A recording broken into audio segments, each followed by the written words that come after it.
Welcome back to another episode of the Sky Society podcast. Today I am chatting with Lucia Cordaro. She is a media analyst at Circana and also a content creator. Welcome, Lucia. Hi, thank you. Thanks for having me. I'm excited. Of course, I'm so excited to jump in today. We're going to be covering a lot of different topics from how Lucia is juggling a full-time marketing role and 3 creative side gigs, which is crazy. How she got started doing content creation on TikTok and YouTube, how she's balancing all of this, and then going into a little bit about salary transparency and advice for women in marketing.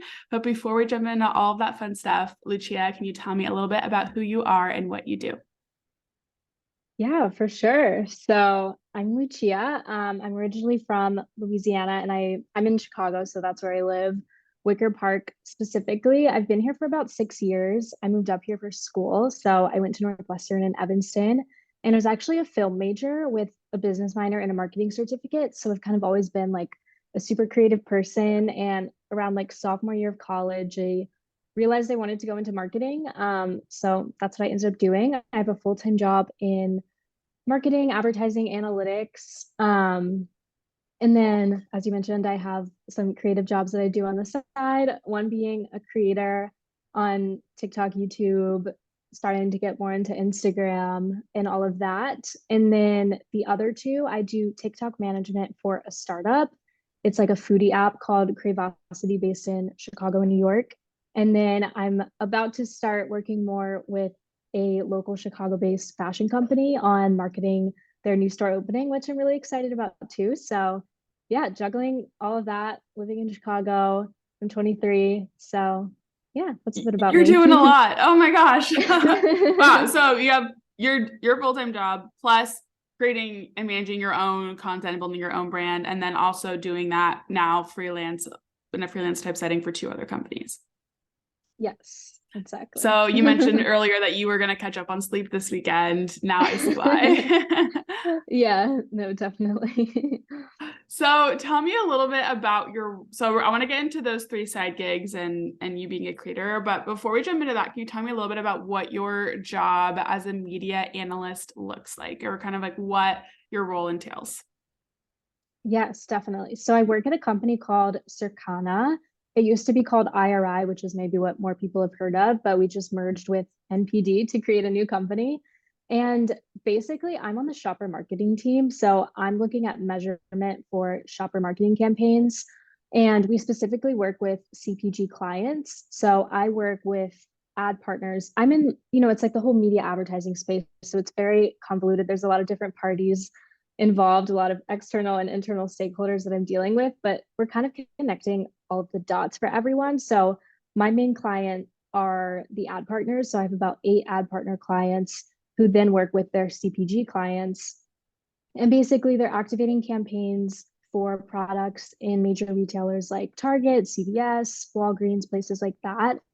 And it's our job to kind of set up the sales lift study for those. So creating targeting and control lists for them to be able to measure and see how effective their advertising was in those campaigns. So I'm basically just kind of like really client focused. It's very like consultative, and I'm kind of, taking them through the entire campaign process, setup, optimizations, in flight. And then the main thing is kind of like reviewing the results at the end and offering recommendations for how they can improve their studies in the future. So yeah, that's what I've been doing. I started in that role in August. Before that, I was on the audience targeting team. So it was like a little bit of a different role, but yeah, I've been enjoying it. So this is a very unique role within marketing. I feel like unlike a lot of the other traditional positions. What about it drew it to you? Seems like a very more maybe analytics focused role. So why did you kind of think, or yeah, why did you kind of move towards that path in marketing? Yeah, totally. So as I said before, I'm more of a creative person. I was a film major, so I'm definitely more naturally drawn to like the creative side of marketing and video editing and production and all of that stuff. But I knew that I wanted to go to business school a few years after graduation. So in a couple of years, I'm looking to go get my MBA. And when I was talking to professors my senior year, a lot of them were saying that how beneficial it is to have like an analytical experience in marketing to go like further down the line and get those leadership positions in the future. So yeah, I really wanted to delve deeper into like the analytical side of things, which I hadn't really done in college. And it's not necessarily my strong suit, but I've definitely been learning a lot about it the past couple of years. So yeah, that's kind of what drew me to this role to begin with. I also graduated in 2021 and it was, not complete like post-pandemic, but there were definitely still, I would say, a lack of creative marketing roles hiring because those are sadly one of the first ones to go. And the analytics is always there. So yeah, that's kind of a combination of those two things is how I ended up at where I am now. That's awesome that you are balancing that creative passion with this analytical skill set that you're cultivating. I think that will definitely take you far in your career because most people want to do what's, comes most naturally to them or is the easiest or, creative. Everybody wants to work in the creative aspect. And so definitely I could see how it might be difficult if, or definitely maybe not what you originally envisioned, but I think that you're absolutely so smart to take this path because in the long run, it'll be incredibly beneficial for you. One other quick question, and then before we move on to your creative side gigs, for someone who maybe wants to go into this like analyst type role or more in the analytics marketing, are there any softwares that you'd recommend or any places to like try out or any places you recommend that they can start building their skill set? Yeah, totally. I think any like certifications that you can get outside of your coursework if you're in college or if you're currently working at a more creative side of the marketing um, scope of things, I think any certifications that you can get on the side really shows like your commitment to everything.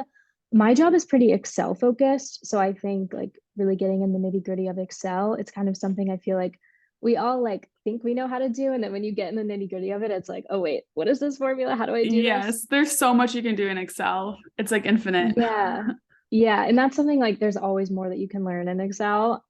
Another one that when I was applying, I feel like it really stood out is Google AdWords certification. And I don't work a lot in Google Ads, but I think just like the understanding of like the analytics behind that, and even just like the fact that it was on my resume and that I referenced it kind of in my interviews about how I was like really interested in this and kind of going the extra mile. I think that really stood out. Even if it's not like a certification I really use a lot in my current job, I think just like the act of doing it and being interested in it really stood out during the interview process. Yeah, those are great. And the Google Analytics one is great too. Google has a ton of awesome free certifications that if you have Mhm. time, you're applying to jobs and you want to stand out, those are always really great options to set yourself apart from other applicants. Yeah, and the Google AdWords literally just took me one Saturday. Like I think it took me 5 hours and I just like was at a coffee shop Knocked it like out. doing it. Yeah. Awesome. Okay, good to know. Okay, Lucia. So we talked briefly on your creative side gigs. I want to first talk about why you started creating content on TikTok and YouTube. I think this is something that a lot of people think about doing. It's like, oh, that would be cool, or I could be a creator, but not everybody actually goes and does it. So yeah, what made you decide that you wanted to be a creator? Yeah, totally. So January, my senior year of college, is when I signed for my full-time job. I knew it was going to be super analytics heavy, but as I said, I'm the creative part of things is really what lights a fire in me and what I'm super passionate about. So I wanted to find a way to kind of have a creative outlet on the side while I was doing this full-time job in analytics. So I started my YouTube channel first, actually, and I was just posting about like life at Northwestern, which I think is something that people are really interested in. The first kind of video I had that performed really well was everything you need to know about Northwestern University on YouTube. And yeah, I think from there, I was just kind of like doing it for fun, kind of seeing where it would take me. And then I realized that there were like certain experiences that I had that I could share with others and it would provide value to them. So I was doing that a bit on YouTube, mainly about like Northwestern content and tips for how to get in and things like that. And then post grad, I moved to Chicago. And then I was kind of like, figuring things out that like fall semester of post grad. And I wasn't, like 100% sure kind of how like my social media was doing and everything. And then January, I had a New Year's resolution to start a brand new TikTok account and start posting every single day. And I just kind of started like trying things out. And then I would like just kind of come up with new series ideas. So I think one of the first videos on there that really kind of took off was me shopping gluten free at Trader Joe's.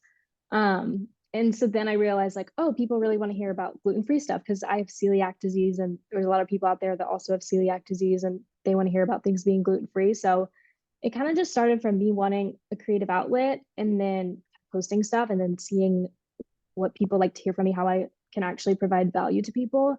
Because that's really what I try for my content to be, even if it's just like hearing someone say something relatable or that resonates with you, or you just kind of need like background noise on while you're like doing your makeup.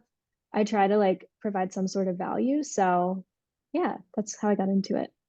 That's beautiful. And I love your approach of trying new things and just kind of seeing what people like and then taking that audience, so your followers feedback and then focusing more in on that and creating this series. I think that that's really special that you were able to pick up on that.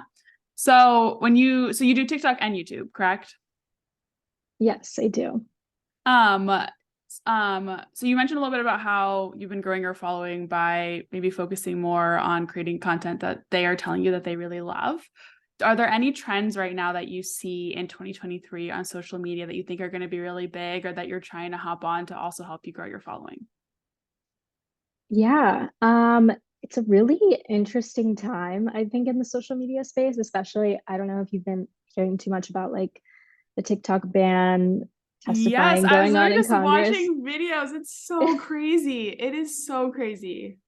I know, it's insane. So honestly, I feel like things are so up in the air. I would say like, if TikTok stays in, hopefully it does. I love TikTok. I think it's a great way to like find people and like their FYP is kind of unlike any other platform, which is why it's so much easier to grow on TikTok. Um, I mean, it's kind of ironic, but I think like long form content is really coming back. So even though TikTok is known for like short term video, I really think they recently added the feature where you can post a video that's 10 minutes long. I really think like longer videos that are like 8 minutes, 10 minutes on TikTok are really going to get pushed more and people just like seeing because I think people have long form content fatigue because they get tired, but it's also short form content fatigue because people don't like having to constantly scroll. So they kind of like keeping it on one like video on TikTok for 10 minutes. They could just put it down while they're doing their skincare and listen to it. So I think content like that is really going to start taking off more on TikTok, more storytelling, authentic. I think like the first couple of years of TikTok, it was like dancing, aesthetics. I think people really want to like connect with others and really hear someone talk. And then yeah, I think YouTube is gonna start taking off more too. Just kind of going off with like the long form trend. Video podcasts, what we're doing now, I think that's really having a moment, especially video clips from video podcast on like TikTok or Reels or anything like that. That's kind of what I see. I think more just kind of like down to earth content of people talking, not a lot of crazy edits. Because I think people just want to, hear real people talk.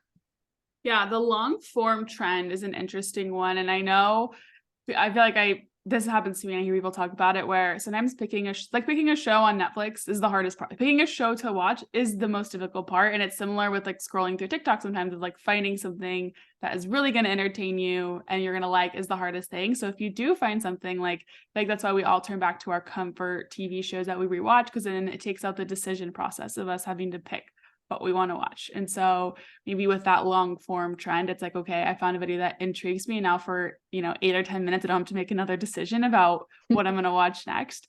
So I do think that's super interesting. I haven't really engaged with I haven't seen a ton of creators do those 8 to 10 minutes videos. I'm not sure. Have you seen that, Lucia? I've seen more like 5 minutes, like 3 to 5 minutes. I've seen a lot of those, like a lot of kind of morning vlogs, errand vlogs in like the lifestyle space.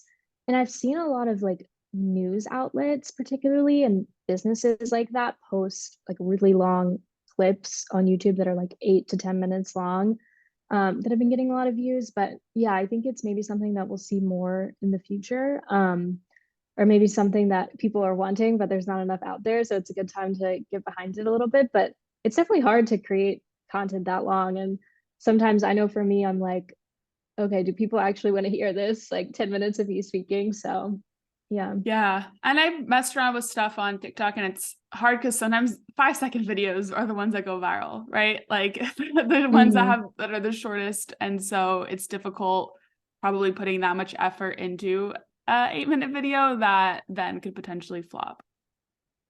Yeah, no, totally. It's definitely interesting. I feel like I kind of like to think about it as I think going viral is, great. It gives more traction to your page. But I think depending on what your goals are, I kind of prefer having like that smaller audience that actually knows me. So I'd rather have like 10,000 people watch a 10-minute video of me talking and feeling like we're really connecting on something versus like 2 million people watching a video of me like doing something silly and then they like never go back to my page again.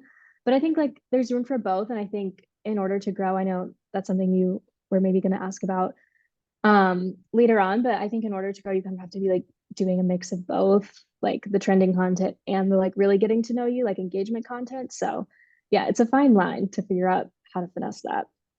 Yeah, and I noticed the same thing too with when I did TikTok videos for Sky Society, and I would do like I remember I did this one like really it was like some trending audio. I didn't even say anything. It was 5 seconds, and it was about how there's you probably have come across this scam marketing jobs where they say they're marketing but they're actually a sales job. And I think that video got like 100,000 views. It was like my first video that ever went really big, but if you go into the TikTok analytics, it'll show you how many new followers you got from that video. And it was barely any, right? So I had this huge, huge reach and all these followers, and it was so exciting, but I didn't even get that many new followers from it. But then if I go to like other videos that weren't as big, but that actually provided more value or that allowed people to feel connected, then those drove new followers and a different type of engagement. So I think what you said there is really important about first figuring out what your goal is with your content or with your page, and that's going to inform the type of content that you want to create.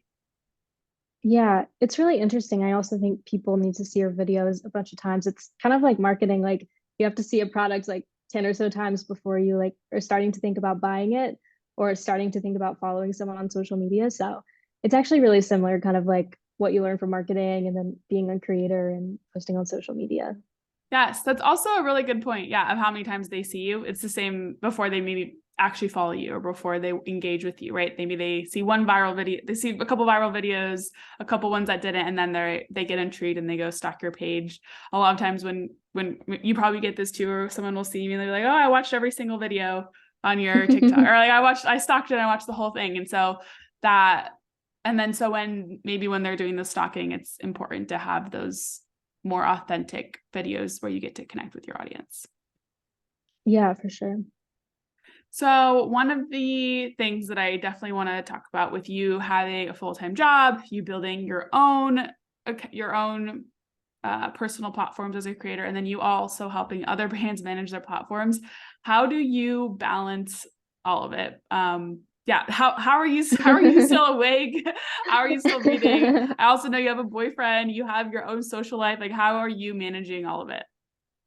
Yeah, it's definitely challenging. I'm not gonna sit here and say it's not challenging. It's definitely not for everyone either. I'm kind of the type of person like I've always been involved in a lot of things. I was like that girl in high school that was doing like dance, theater, cross country, golf. Like it's kind of just like my personality. And maybe it's good to sometimes slow down a little bit more, but I really just enjoy it. Yeah, I would say honestly, one of the biggest things is that I work remotely at my full-time job, which saves me about 3 hours a day of like getting ready, like waking up extra early, commuting there, commuting back, talking to people in the office throughout the day. Whenever I go into the office, I go in about once a month because my company doesn't really have a huge office environment. And I'm just like chatting all day to my coworkers.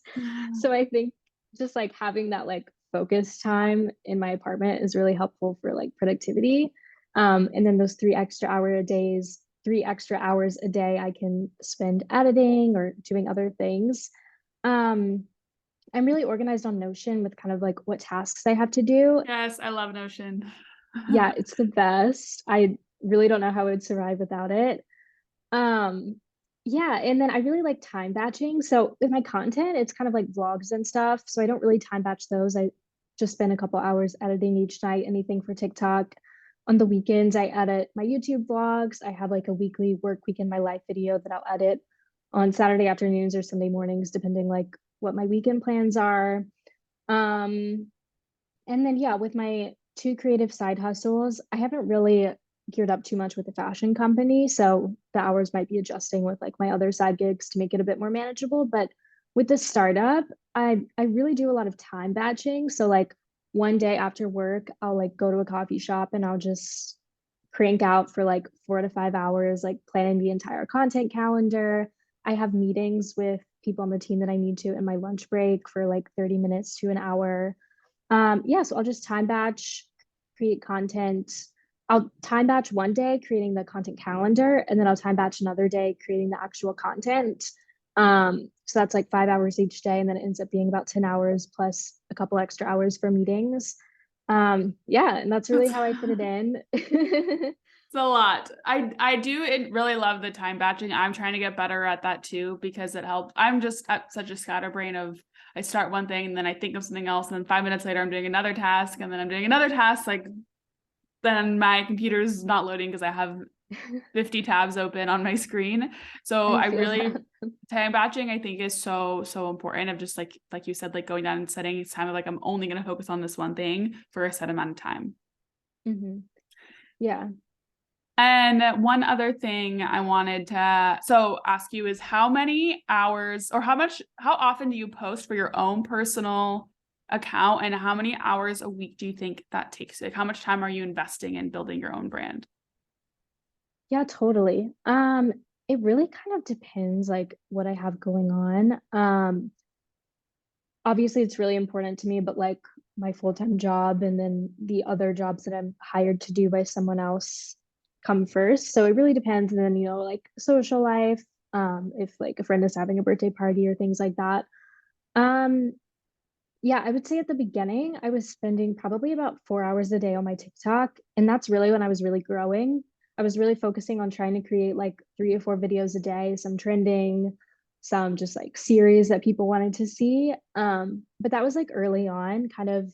I've been a bit more stagnant in my growth recently, and I think it's because I'm not really dedicating as much time. So I'll do like daily vlogs, get ready with me's. I try to integrate it into my life. So it's like I don't have to set aside time for filming because I'm filming something while I'm doing my makeup, which I already have to do to go to X thing, or I'm just vlogging my day, which I'm just like living my life and kind of like filming as I'm going through. So it's really just the editing. I would say for a TikTok video, it probably takes about 30 minutes to an hour to edit. Um, The it used editing to take it takes longer. the most though. Like I remember when Yeah. I made my very first one, I was like, it doesn't even take that long to record it. It's just me sitting here like editing it. That takes so long. Yeah, no, literally. I found though that since I've been doing it every single day, I've gotten a lot faster.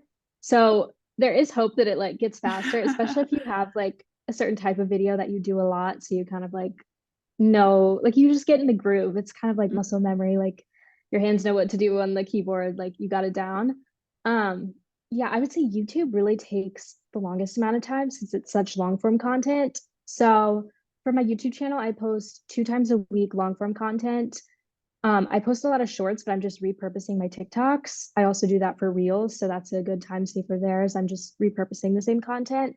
But for the long form videos, I would say each video takes about 5 to 7 hours for me to like edit and do the thumbnail, create the YouTube description and all of that stuff. So that definitely takes, I would say, the bulk of my time doing content creation.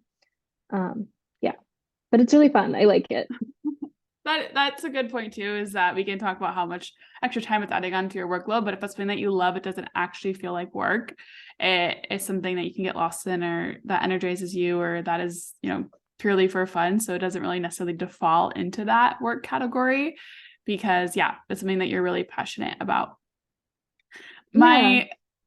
My last question I just want to talk here about balances. On the podcast, we talk a lot, we very much focus a lot on career, but I think that sometimes missing in that conversation is that on top of our careers, we all have personal lives too that are, equally as important for us to nourish.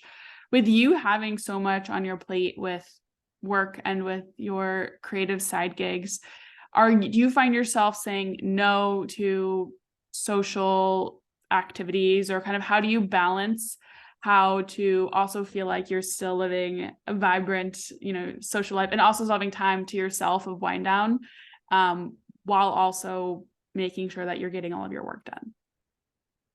Yeah, totally. Yeah, I think that's such an important question. I think it's different for every person. I think for me, um, Yeah, I mean, I honestly think the biggest thing, like sometimes I can get so laser focused on work, but I feel like especially with the creative things that I'm doing, like my creative juices are flowing when I'm like out there living life. Like if I just stayed in my apartment the entire week and didn't go to anything, didn't have conversations with friends or like go to any events or shows or concerts or anything like that, I feel like, I mean, and I've had weeks like that, especially during the winter where I don't do that because I'm so laser focused on work or it's so cold outside, I don't want to go anywhere.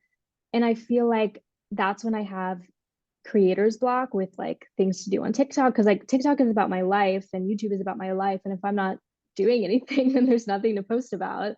And then even with like creative side hustles, like just kind of, I mean, for the foodie startup, it's about like restaurants and things, but even just coming up with content ideas, I feel like my brain is stimulated, and maybe it's just how my brain works, but my brain is stimulated more in that creative life. I'm like, out engaging, going on walks outside and just like living a vibrant life versus if I'm just like glued to my computer screen all the time. Cause I feel like that's when I really get like writer's block and have no ideas and just feel burnout. So I've kind of started to really prioritize living life because I think, it's all about the journey and like enjoying things as you go. And I also think it just gives me more inspiration throughout everything. Um, Sometimes I am super exhausted. I had a week a couple weeks ago where I went like indoor skydiving. I went on this boat for St. Patrick's Day. I had like some sort of event every night. I'm forgetting what the other things were. And it was so much fun. And it carried on into the weekend. And then that Monday, I was like, I have to work from bed. Like I can barely like talk. I like felt like a zombie. So it is really hard to balance all of that. I guess I'm kind of, rambling here, but I think the biggest thing is just making sure that you're prioritizing spending time with friends in a way that really like gives you energy. So for me, in college, I think, a lot of people can relate to this. I was like, my social life equals like going out and partying, like getting drunk. And now in my adult life, like that doesn't really like give me as much energy anymore. So like I definitely don't go out as much. I don't really drink that much either because I do need those Saturday mornings, but I can still have fun Friday nights. It's just like a different type of fun. So I think that is a big one. Also just like taking time to like focus on my health. I try to work out like almost every day. I do yoga, so there's like a lot of different workouts I can do there, and that's just taking a moment for myself to like really center myself, which is really important. Yeah, those are my thoughts. I love that. Yeah, I think incorporating those wellness habits are also equally important. And like what you said, they all fuel they fuel you, right? So sometimes I'm the same way where it's like I just want to stay in, but then I know if like, okay, if I actually do go out and I hang out with other people, I'm probably gonna feel a little bit more energized by that. Or okay, I don't feel like working out because I'm so tired from all the work I've been doing, but I know if I work out, I'm gonna feel more energized and I feel better about myself.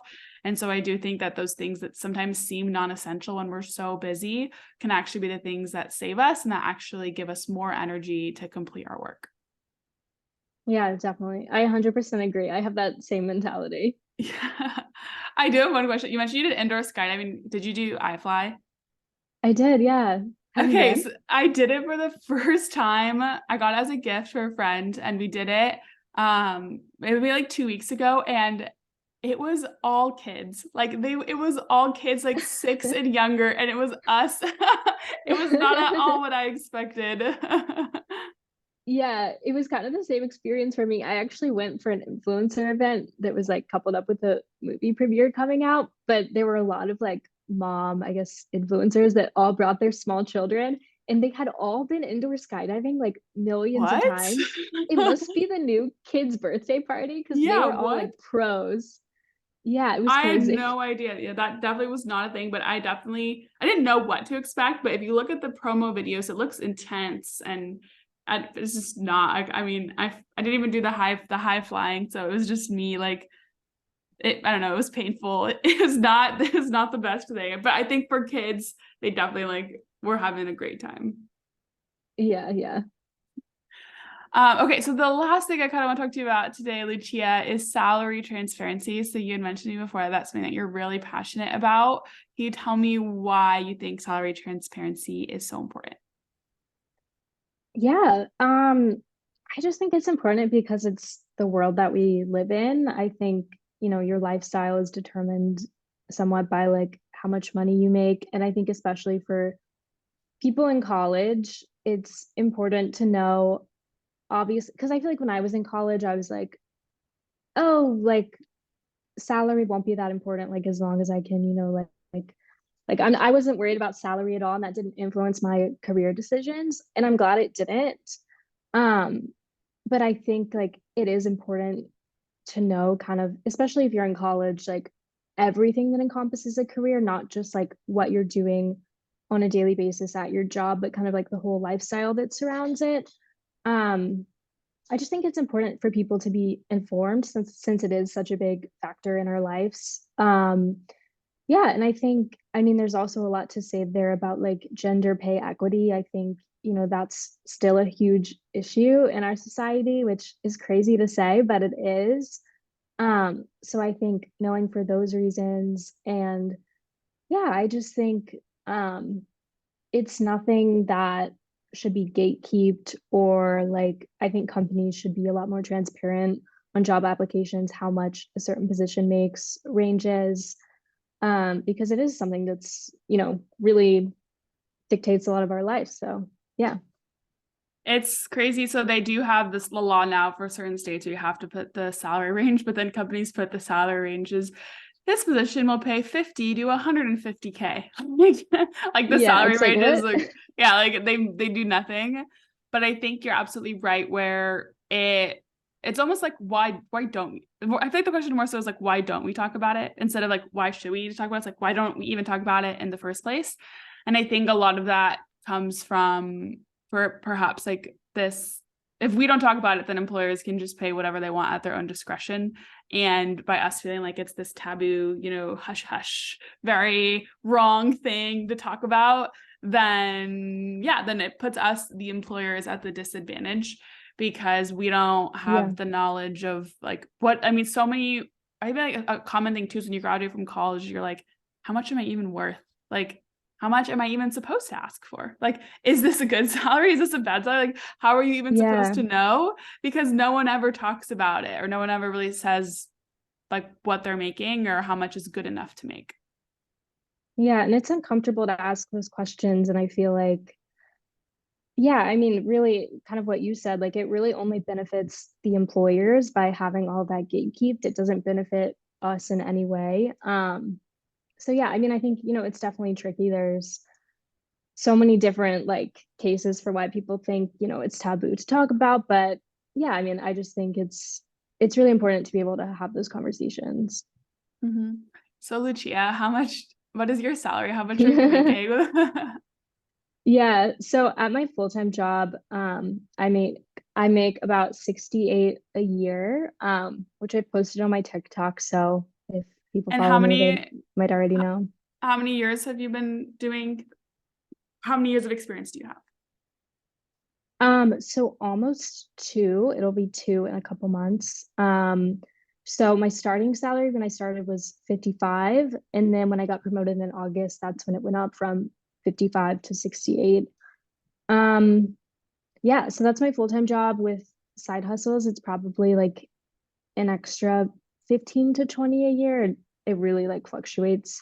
Um, but yeah, All right. We love salary transparency. I always love to yes. asking about the experience part because I think that also plays a role. Like, okay, you make 68K, but like, how or why? And there's a ton of factors that go into why. But the experience Hmm. piece, I think, is the most frustrating, especially for new graduates, of feeling like, yeah, all of these jobs want so much that you really can't get paid a lot until you have a ton of experience. But it's good to see, okay, I started at this, got some more experience, was able to get promoted. So there is hope that your salary can and will increase. Yeah, totally. And I think there is, at least there has been a huge wave of salary transparency, especially with creators and people kind of like in their early 20s starting in their careers.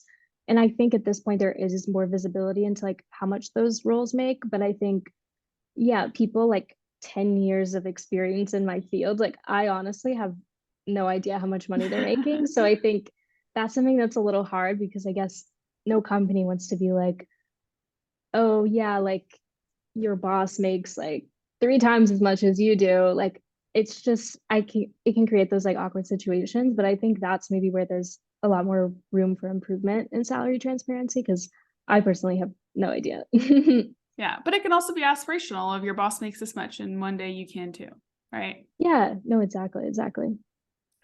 Okay, Lucia. Well, I feel like we've covered so many different topics in today's episode. This has been so much fun. My last question that I have for you today is what advice would you give to women who are considering starting a side gig or becoming a creator, doing something creative alongside their full-time job? Yeah. I feel like the first thing is just do it if you have the idea. I think people feel like they need to be like completely like if you have a full-time job that's like your entire life and you're not supposed to like, work on anything outside of that. But I think that's totally a myth. I think, your career isn't just what your full-time job is. You can be like doing classes on the side, you can be doing trainings, you can be becoming a fitness instructor, doing so many different things. So I think just not holding yourself back. I think the second biggest thing is really being passionate about what you're going to add on. Because as I said, I mean, with being a creator, that's something I'm really passionate about. It's also something I enjoy doing. So really thinking about, what your why is, because that's going to keep you motivated every day. And then what's going to keep you disciplined every day is if you actually like the work that you're doing. So for me, being a creator is a lot of video editing.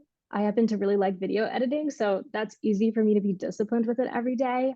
If it's, something else like, I don't know, just think of like whatever like activity you're actually going to be doing every single day. And that's you have to like kind of envision your life like that and really think about if that's how you want to be like spending your nights, your weekends. Because I think sometimes side hustles seem very glamorous and like they can be fun, especially being a creator, like being invited to certain events and things like that. But really, what sustains that is like the disciplines like video editing and creation. So you really have to like that side of things or whatever it is for whatever side hustle you want to take on. Yeah, and then I would say the third thing is just treating it like a job from the beginning.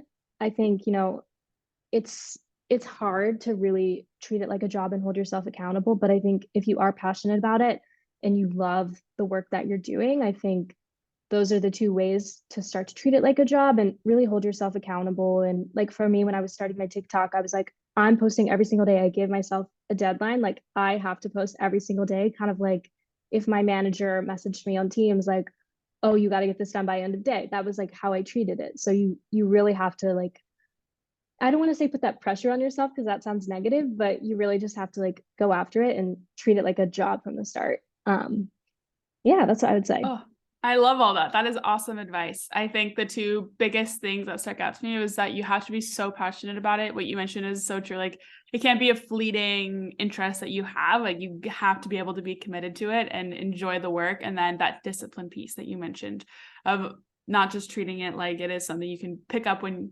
pick up 1 month and drop the next month. Like you have to be disciplined with it if you want it to work. Awesome advice. Thank you so much, Lucia. And thank you again for coming on the podcast. Where can our audience find you if they want to learn more about you? Yes, you can check out my Instagram. It's lucia.cordaro with an extra O at the end. TikTok is lucia.cordaro, YouTube, Lucia Cordaro, all my name basically. And yeah, my DMs are always open. I love responding to you guys if you have any questions about what I'm working in or anything like that. Yeah, this was so fun. Thank you so much. Yeah, it was so much fun going through your story and talking about work-life balance and just all our transparency. We covered so many topics. So yeah, thank you again for coming on the podcast, Lucia. Yeah, thank you.